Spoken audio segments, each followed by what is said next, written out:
Alors, d'autant plus que tu as eu la bonne idée d'organiser Shonen Pop pas si loin de chez moi, donc ça m'arrange. C'est clair. C'est pour ça aussi qu'on le fait ici, pour pas qu'on soit obligé d'aller trop loin. C'est bien, c'est bien. Nos mangas animés préférés. Donc voilà, on va un peu commencer par des petites questions maintenant. Dans la conception de ton animé, voilà, de ton manga, pardon. Manga, animé, on verra plus tard. On verra plus tard. Comment t'es venu l'idée de Gaia Hero? Est-ce que déjà le nom te vient avant les idées de scénario ou est-ce que le scénario te vient et tu lui mets un petit nom après à la fin? Alors, je vais être honnête avec toi, bon, j'ai la poussin aussi. Ça m'a pris 40 ans. Ça m'a pris 40 ans de passion et de consommation d'anime et de manga.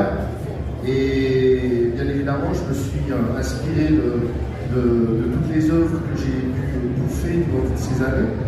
Et en fait, Gaia Hero est venu petit à petit. Je ne peux pas te dire, ben voilà, un jour je me suis levé, j'avais la bonne idée. Non, en fait, j'ai créé l'histoire que j'avais envie de lire. Bien évidemment inspiré de toutes ces œuvres que j'ai pu lire durant toutes ces années. Alors, moi je suis un vieux de la vieille.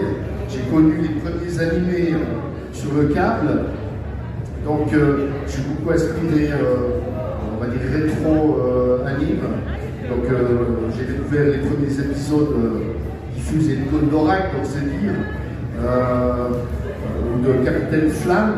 C'était vraiment les premières diffusions où j'ai découvert ça. Donc, si tu veux, tout passe de là, puis surtout après en 1987, l'explosion avec le Club Dorothée, où alors là, on a découvert tout un monde. Oui, voilà, vraiment là où la culture pop en Occident a explosé. Puis alors là, j'étais un grand fan, bien évidemment, attention, spoiler de Dragon Ball. Évidemment. Comme Dorothée, mais aussi, voilà, exact, mais aussi le Sasseya, j'étais plus la team Sasseya. Donc, dans Gaia Hero, il y a un peu tout ça en fait qui s'est mis en place au fil des années. Et puis, il y a aussi cet aspect un peu engagé, parce que ça parle beaucoup de système shonen, avec tout ce que ça peut impliquer. Il y a quand même un message là derrière avec la forêt amazonienne, qui d'ailleurs, cette année, j'ai pu le lire, a battu le record de déforestation. Donc c'est un sujet d'actualité. Donc ben voilà, ça vient vraiment de toutes ces années de passion. Voilà. Donc tu nous l'as dit, là, ça fait 40 ans quand même que tu vois les animés, que tu t'inspires de tout ça.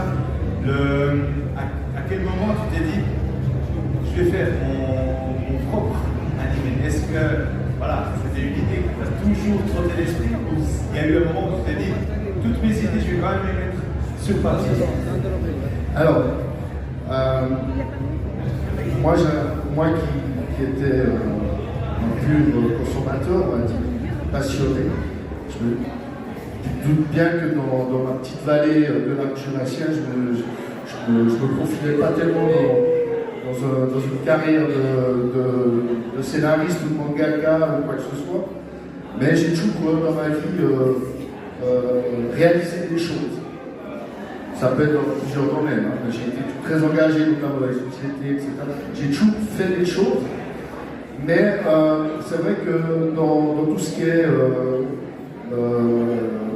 littéraire, librairie, audiovisuel, tout ça, ça me paraissait un monde un peu loin de la petite vallée. Jusqu'au jour, et ça fait pas si longtemps, c'était il y a 4 ans, j'ai découvert le Webtoon. Alors tu sais, avec les nouvelles technologies, aujourd'hui, tout devient accessible. Et j'ai vu que Webtoon, sur la plateforme webtoon.com, il était possible de réaliser des histoires de manière simple et rapide, et puis de pouvoir les diffuser à large public. Et là, ça a commencé à germer. Alors j'avais bien évidemment toutes ces années de richesse manga, et je me suis dit, tiens, il y a quelque chose à faire. Et j'ai commencé à écrire un scénario. C'est là que j'ai commencé vraiment à me pencher sur l'idée de Gaia Hero. Et depuis quelques mois, j'ai écrit le premier arc.